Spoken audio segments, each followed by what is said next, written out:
No, I think it's great to be getting back to coffee talk. And so I think what we had in mind to talk about today were the myths or the barriers for dealing with mental health and addiction issues, right? And that we have experienced all of them and maybe have some wisdom to share about it, but really want to tackle all of those myths because we feel like they are barriers for people getting help, right? For sure. So the goal for our viewers, what would you say a good goal for the viewers is? Well, I think it would be helpful if we name those myths, and people could decide for themselves, I guess, if those are real for them, if they identify with them, if they've been true for them. Yes, and how to move through them, right? Yes. Yes. Because I think the things that we want to talk about are universal when you are moving into a crisis. And I think of contending with the behavioral health, mental health issues is like dealing with that frog in boiling water, right? You put the frog in the pot, it's cold, you turn up the heat ever so slightly. After an hour, frog is boiling in the water because he didn't see the incremental or experience the incremental change. And so that's one of them, right? Maybe it's not that bad. Yeah, discounting it. Myth number one. Yeah. It's not that bad. Not that bad. And I absolutely did this with my daughter that I chalked it up to teenage angst Mm-hmm. first. And then it will be better Mm-hmm. next week, next year when she's a little older. It's Mm-hmm. a phase. Right. It's a phase. That's what I was thinking. Mm-hmm. And then I turned it on myself that I'm overreacting. It's not that bad. It's me. I'm overreacting. I'm just the worried mom. Making it too big of a deal, Right. too alarmist. I need to settle down. Yeah. Yeah, which is in hindsight, it's so crazy to me that I did that because one of the best assets we have as parents is our gut instinct. We know before we even look at our now adult children, for me, if something's off, before I even look at them, because I can feel it. Do you think, though, that because of how much you've seen, and even for the viewers, they don't do this for a living, but we see these tragic stories in the news or in portrayed in movies or TV, and because this doesn't look like that, it's not as bad. Like you, in a way, desensitized to. Yeah, we don't have that big drama. We have this little drama, Right. i.e., the frog, right? Right. And so you talked yourself out of All it. the time, Mhm. all the time, for years, literally. I mean, that's denial, right? Mm-hmm. That's denial, Yeah, yeah. which is a powerful thing. It's a real thing. It's like a brain thing. Well, it's a coping mechanism, but with family contending with ongoing mental health issues, it becomes a maladaptive coping mechanism when it becomes the barrier to engaging with help, which absolutely was true for me for a couple of years. So, what's the antidote? Is it more people talking and sharing their story? This is what it looked like when it was just lukewarm water.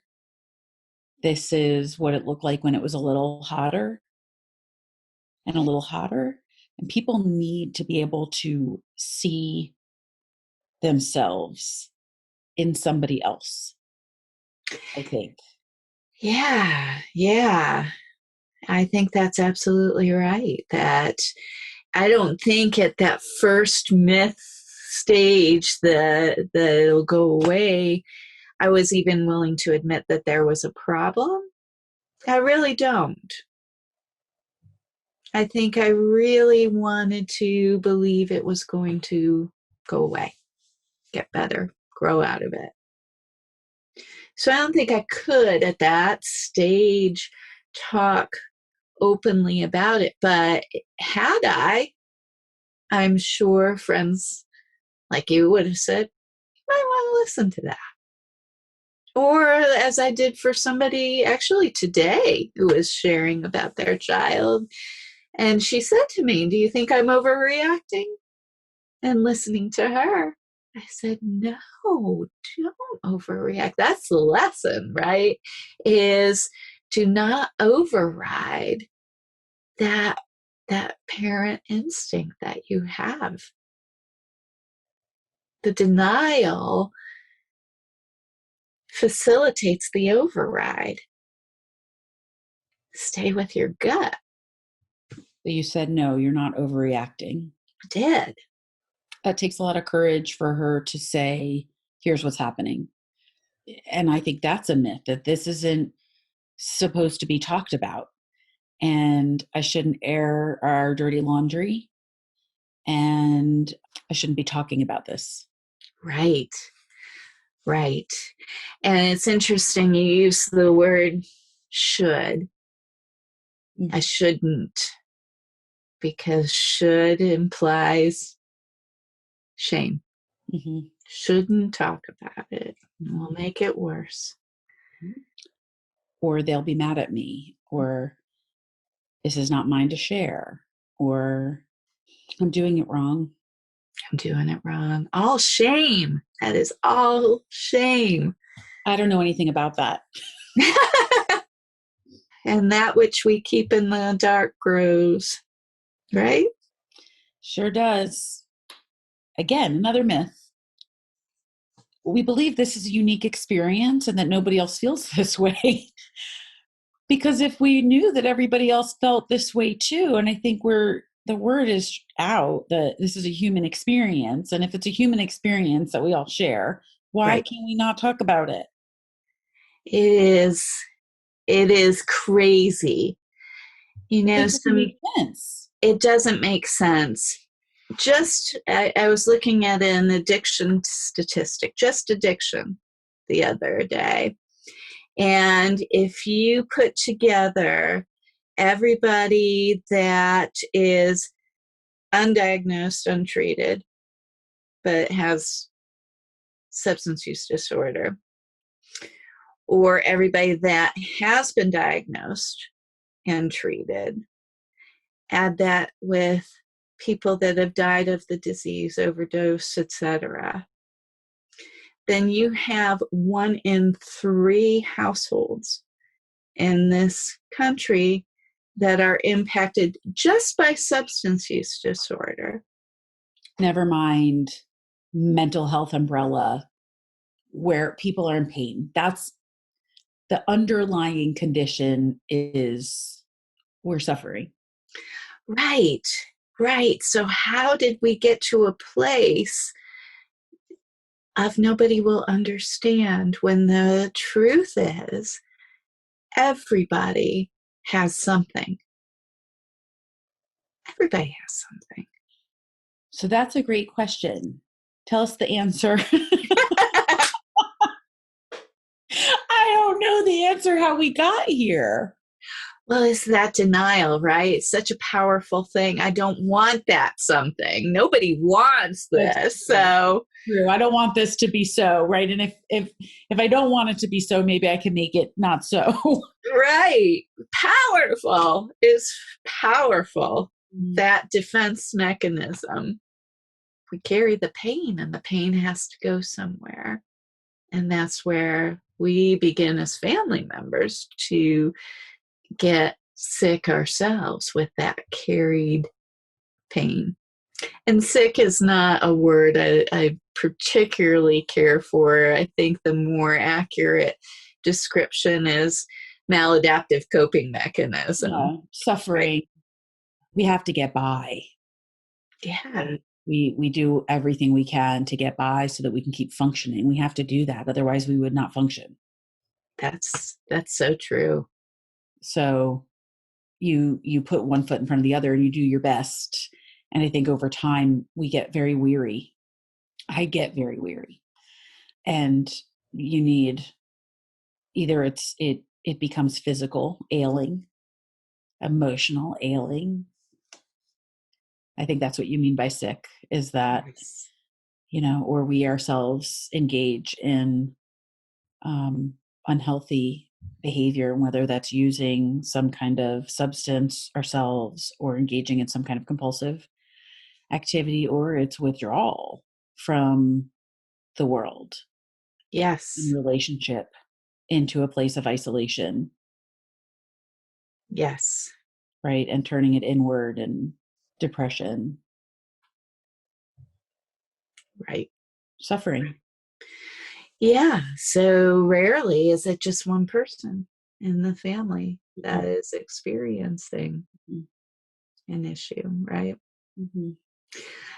How did it work for you to be make that shift from, as I think we have an extra onus of having enough knowledge to make us dangerous, and it certainly made me dangerous when it came to my own family member.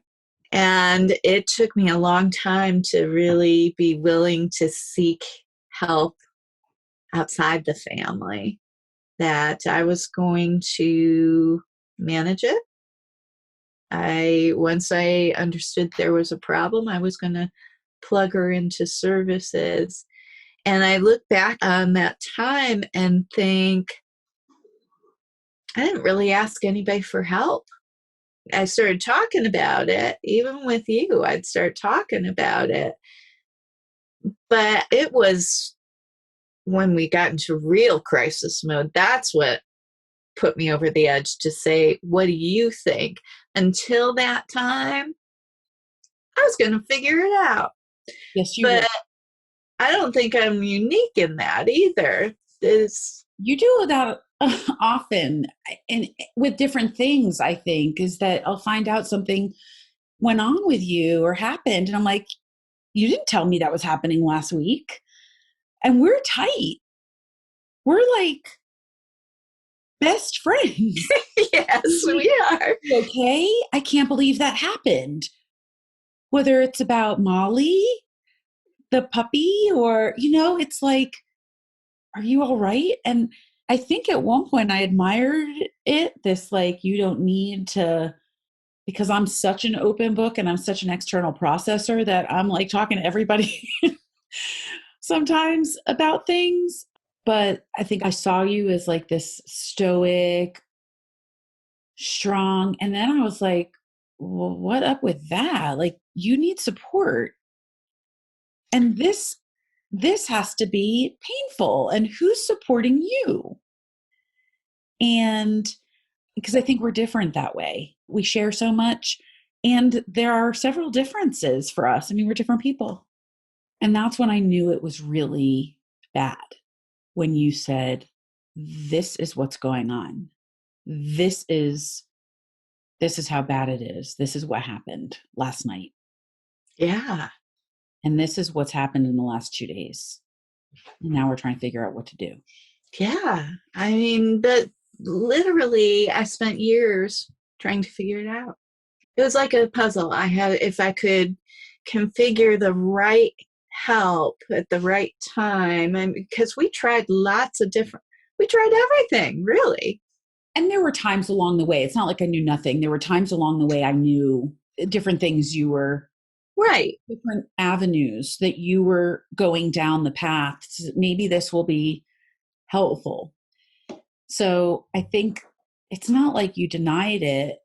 the whole time, I think, though, it was siloed. So you saw this issue and you tried to address that issue. And then it was this issue and you tried to address that issue. And underlying, there was this. Yeah. And then I think when things really fell apart, it was, this is what we've been building up to for years. Yep.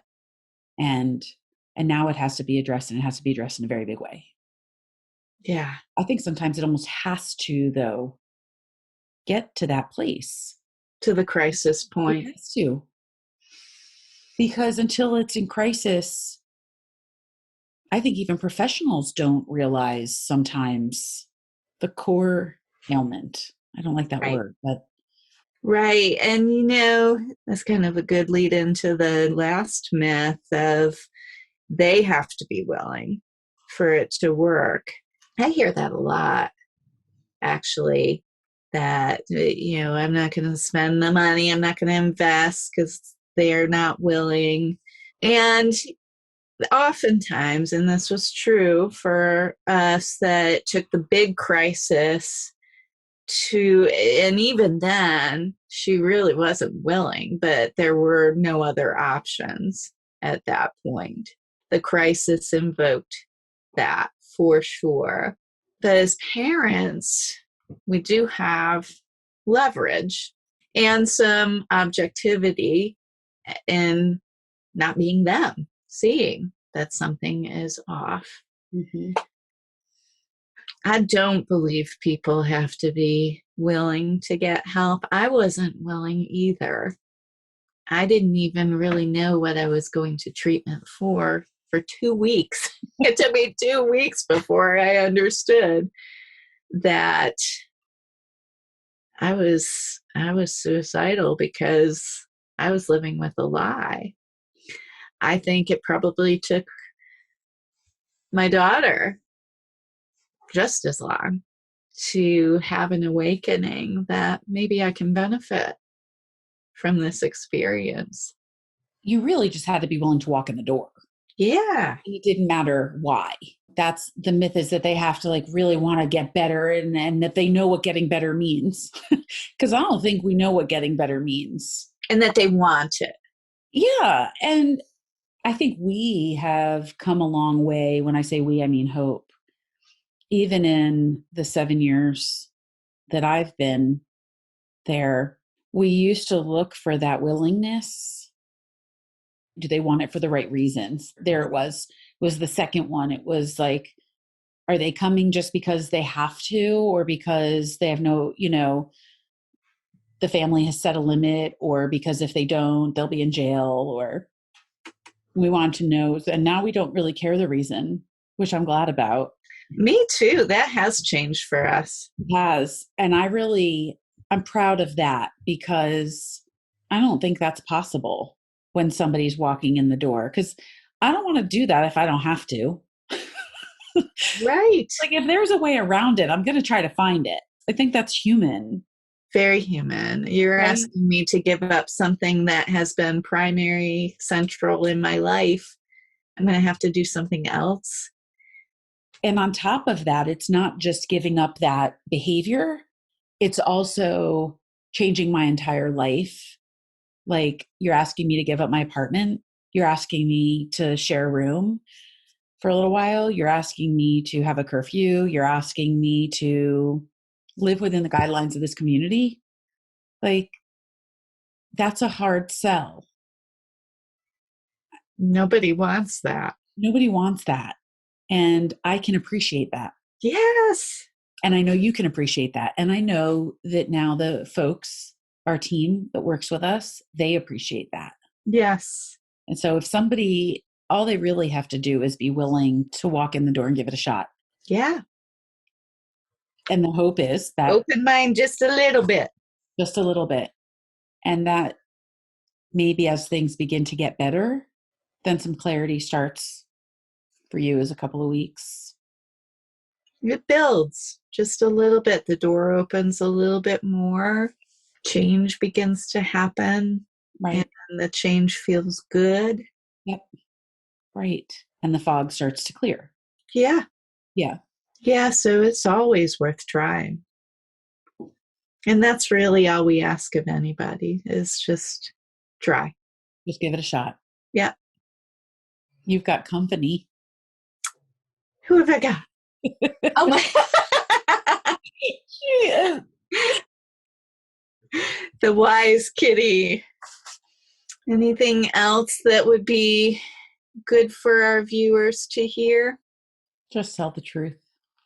I'm talking to myself as much as I'm talking to anybody else. I think the thing that we're so afraid of and the thing that we want to avoid so much being true has a lot more power until We can feel it's it if we reveal it. I want to roll my I wanted the eye roll. what? I wanted the eye roll. Yeah. Oh, really? I was going for it. Either the eye roll or like, oh. No, I think you're absolutely right. We do have a chance at something else when we let others in. Kind of think we come full circle in this discussion, right? No, I don't know what you're talking about. Glad we weren't recording when that discussion happened. Maybe one day that discussion will happen while we're recording. Not today. Yeah. I am blessed for having you. Back at you, sister. Ooh, I am a rich woman. We get to do this. I must have done something really, really good. You bless me.